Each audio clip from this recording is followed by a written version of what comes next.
Bonjour, bienvenue sur Argus.fr pour découvrir la nouvelle Opel Insignia Grand Sport qui remplacera l'Opel Insignia.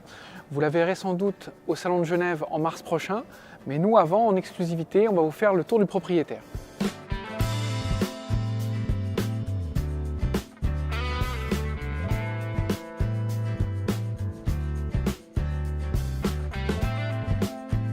Les phares de l'Opel Insignia Grand Sport s'inspirent du concept Car Monza.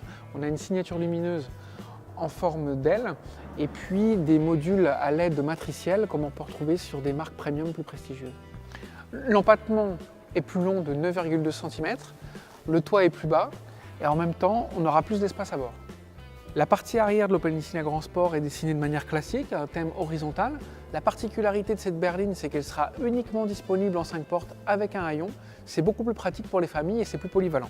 L'Insignia Grand Sport, c'est une berline qui a du coffre, avec une contenance de 490 à 1450 litres. Avoir du coffre, c'est bien, mais maintenant on va aller voir à bord si la famille aura assez de place pour voyager.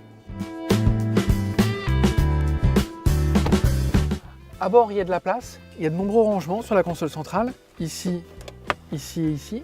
Et en même temps, la montée en gamme qu'on a vue dehors, elle se retrouve aussi dans le mobilier, avec un design très horizontal de la planche de bord, une lecture sur 2 niveaux, donc l'écran tactile du système multimédia, la dalle numérique devant le conducteur, l'affichage tête haute, et puis plus en retrait, l'interface pour la climatisation qui permet d'avoir des commandes dissociées et c'est pratique lorsqu'on conduit.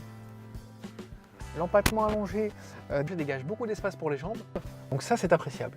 Et puis contrairement à ce qu'on pourrait penser avec un toit qui est plus bas que la génération précédente, on a quand même de la place, même pour les grands gabarits, il n'y a pas de souci, parce que les sièges sont implantés plus bas. L'Opel Insignia Grand Sport fera sa première apparition mondiale au Salon de Genève au mois de mars. Elle sera commercialisée dans le réseau Opel au mois de juin, mais avant cela, fin mars, on vous donne rendez-vous pour les premiers essais, et moi je vous dis à bientôt sur l'Argus.fr.